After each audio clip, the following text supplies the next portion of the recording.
Israeli Prime Minister Benjamin Netanyahu has issued a warning.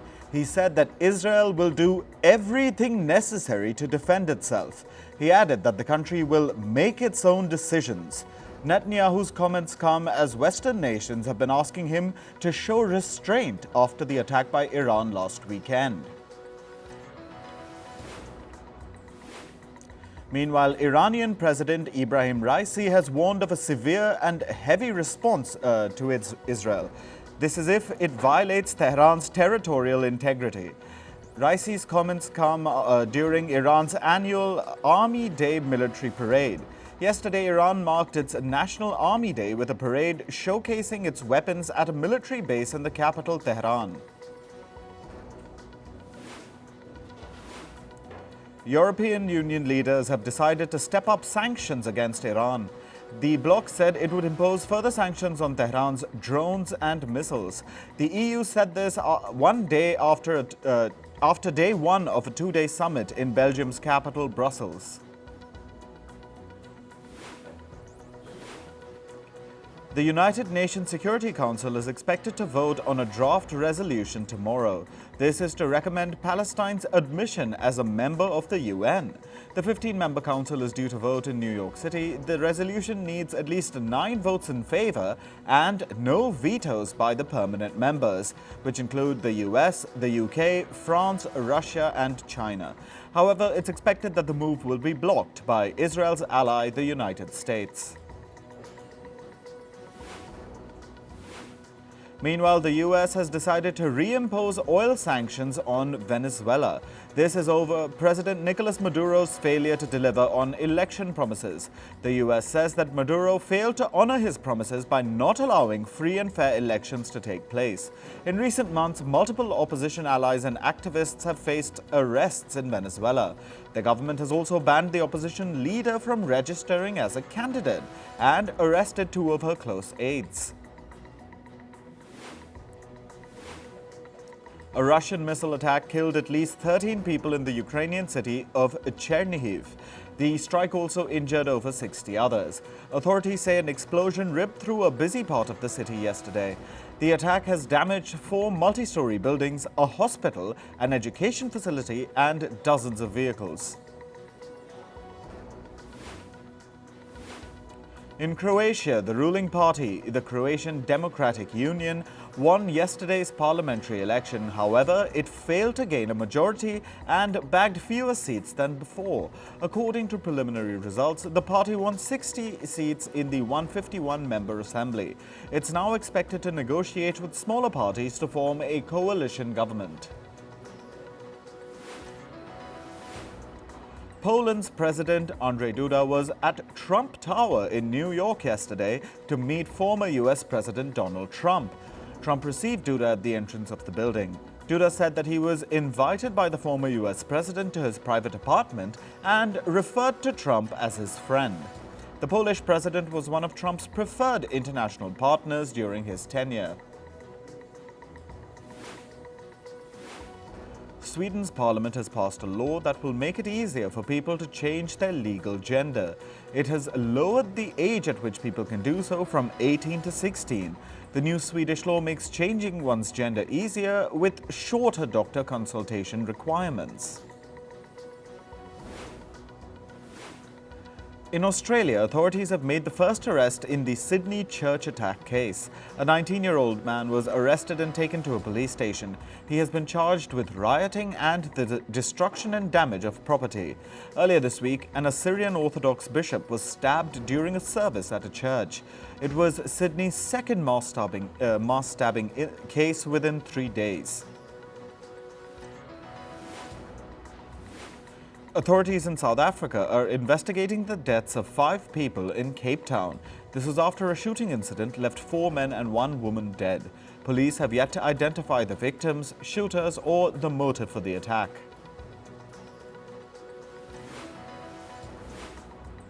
In climate news, the region of East Africa is experiencing heavy rainfall.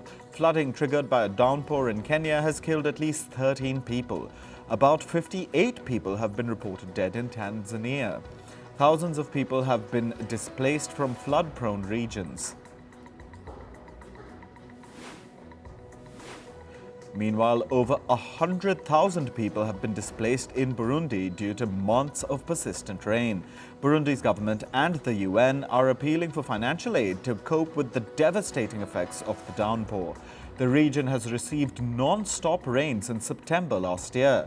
According to the UN, Burundi is among the top 20 countries most vulnerable to climate change.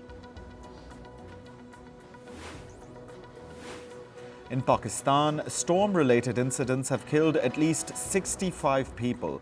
Lightning strikes have killed around 28 people in the country. According to officials, Pakistan has received twice the average amount of rain in April. The heavy rains have also caused flash floods, which have destroyed hundreds of homes and left people stranded.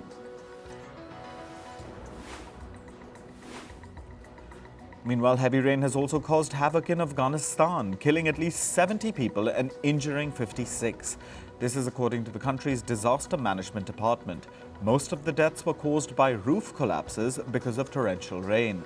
Over 2,600 houses have also been damaged and destroyed by flash flooding.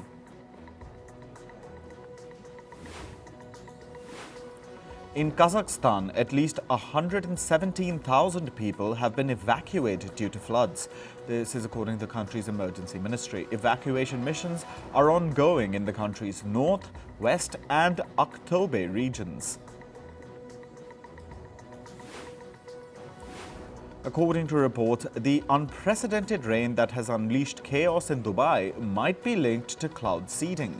This is the process of manipulating clouds to increase rainfall. However, the UAE's government has denied these claims, saying that no cloud seeding operations took place before the recent storms. Torrential rain has triggered widespread flooding throughout the UAE, bringing it to a standstill.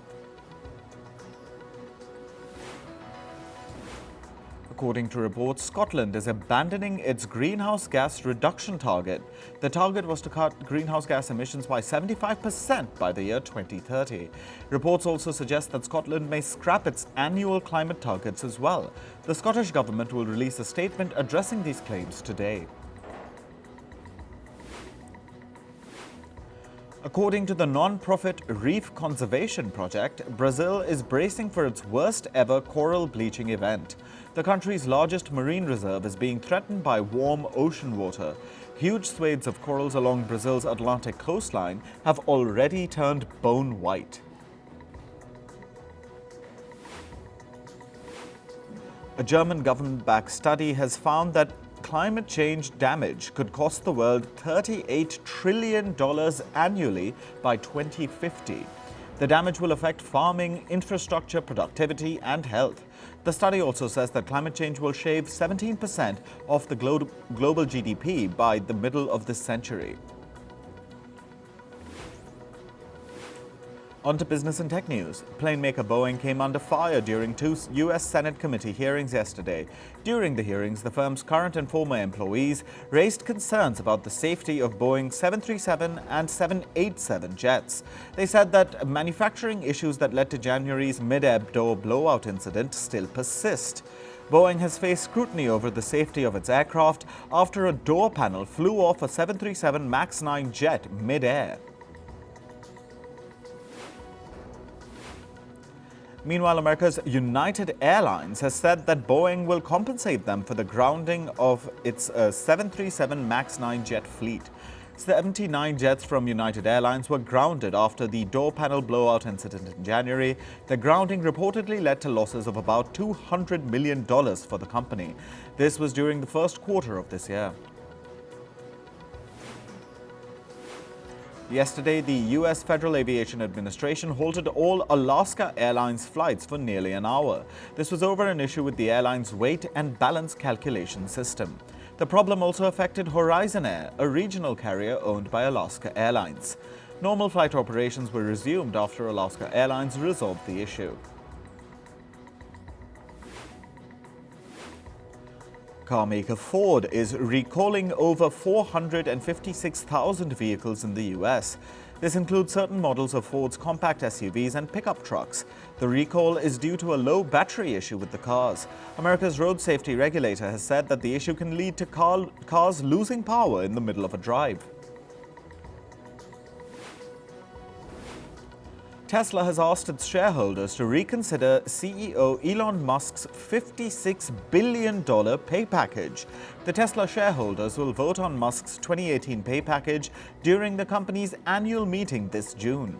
A court in the U.S. state of Delaware rejected the large compensation earlier this year. The court said that Musk's hefty pay package was unfair to Tesla shareholders.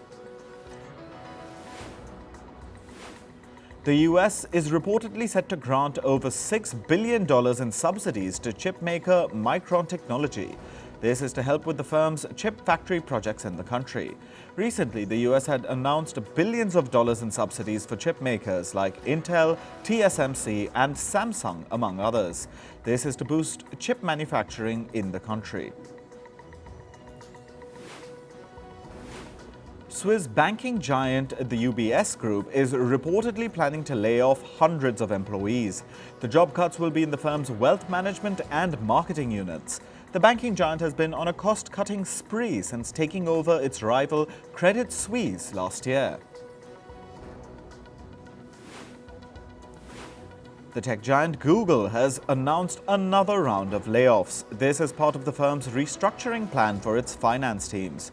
Google has not revealed the exact number of employees it will axe. Earlier this year, Google laid off hundreds of workers across its engineering, hardware, and assistant teams.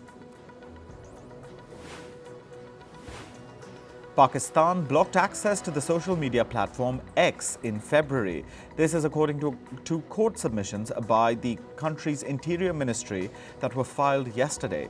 The ban was due to national security concerns during the country's election. X, formerly known as Twitter, its users in Pakistan have been reporting issues with accessing the platform since mid-February. Pakistan didn't make any official announcements on the matter until now. Microsoft has said that Russian online campaigns to influence the US election are gaining pace. The tech firm says that Russia-linked accounts are spreading divisive content for American audiences. This includes content regarding American support for Ukraine and its war with Russia. As per Microsoft, these online campaigns could increase in the coming months. Moving to sports, we start with cricket and the Indian Premier League. Delhi Capitals beat Gujarat Titans by a massive 6 wickets in Ahmedabad yesterday. The Shubman Gill-led Gujarat Titans went out to bat first. Delhi's bowling unit bundled out the Gujarat Titans for just 89 runs. After that, the Delhi Capitals reached their 90-run target in just 8.5 overs. In football, Arsenal have been knocked out of the Champions League. They lost to Bayern Munich 1-0 in the second leg of the quarter-final yesterday. Joshua Kimmich smashed a header in the 63rd minute for Bayern. The result meant that Bayern claimed a 3-2 victory on aggregate. Defending champions Manchester City have also been eliminated from the Champions League. They were knocked out by Real Madrid following a penalty shootout. The second leg of the quarter-final match finished 1-1 and 4-4 on aggregate. Real Madrid then beat Manchester City 4-3 on penalties. In tennis, Stefanos Tsitsipas of Greece is through to the third round of the Barcelona Open. He defeated Austria's Sebastian Ofner 6-4, 7-5 in straight sets. The Greek is in red-hot form, having won 69% of his first serves. The match lasted 1 hour and 38 minutes. Former world number 1 Rafael Nadal has crashed out of the Barcelona Open. He lost 7-5, 6-1 against Australia's Alex de Minaur in the second round yesterday. Nadal has virtually missed all of the 2024 season due to frequent injury setbacks. He will next feature at the French Open, where he is a 14-time champion. The first entry lists for the 2024 French Open have been announced. India's Sumit Nagal has made it to the main draw because of his world ranking of 80. The last Indian man to feature at the main draw was Prajnesh Guneshwaran in 2019. This year's French Open will be held from the 20th of May to the 9th of June. In basketball, Jonte Porter, who plays for the NBA team Toronto Raptors, has been banned for life. America's National Basketball League Association found that Porter disclosed confidential information about his fitness to sports bettors. This incident happened in March during his game against the Sacramento Kings. Porter had claimed that he was ill and only played for 3 minutes. Team USA have announced their all-star men's lineup for the upcoming Paris Olympics. The 12-member team includes the NBA's all-time leading scorer, LeBron James. It also includes reigning most valuable player, Joel Embiid. The US has also brought in 3-time Olympic champion Kevin Durant and Stephen Curry. With 100 days until the Paris Olympics, teams have begun unveiling their official kits, gears and uniforms. Brazil's Olympic Committee decided to showcase the uniforms at a runway show in Rio de Janeiro, filled with former Olympians. The athletes wore denim jackets with embroidered images of Brazilian animals and posed on the ramp. Meanwhile, Team Japan unveiled eco-friendly kits with carbon footprint labels for the Paris Olympics. Jackets, trousers and other items that the Japanese athletes will wear will have the amount of carbon dioxide emitted during production stamped on them.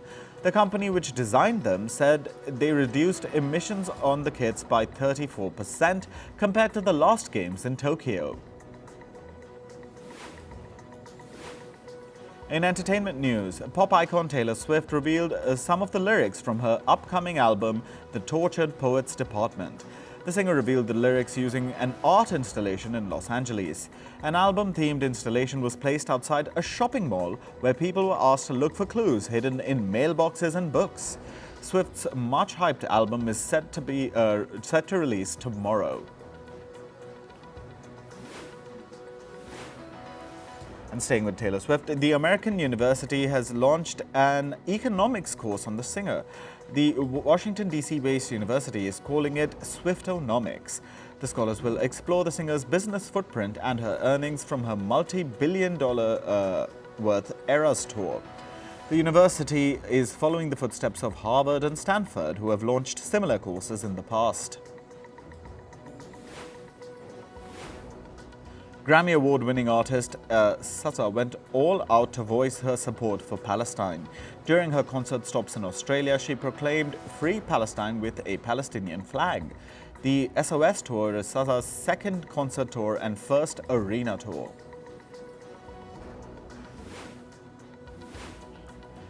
Actor Zendaya's press tour looks for challengers have been the talk of the town.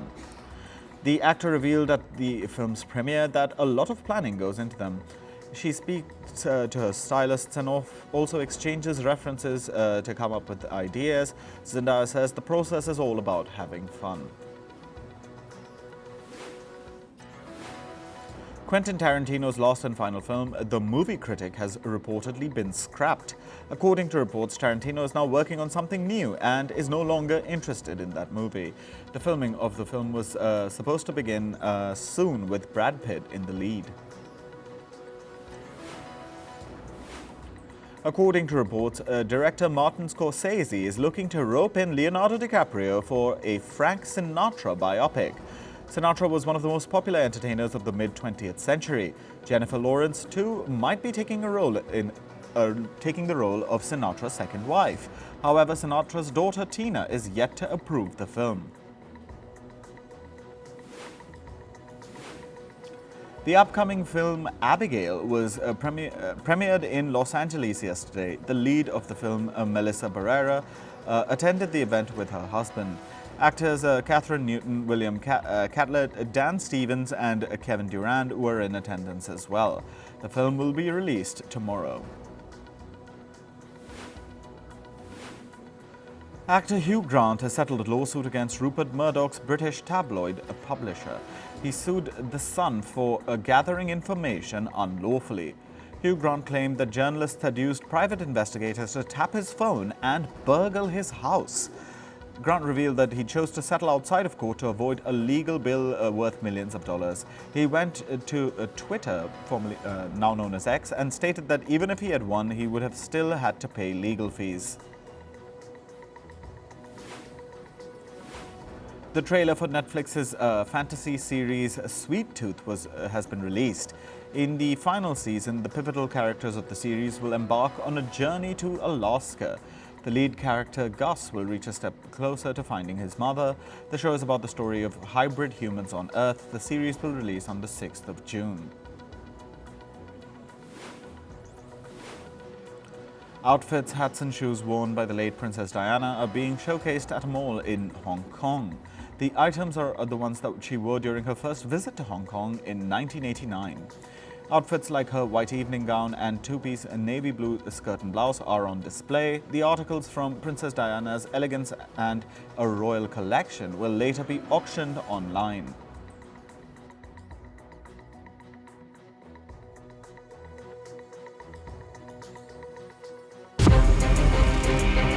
From impeachments to inaugurations, if it's a political story, we are on the scene.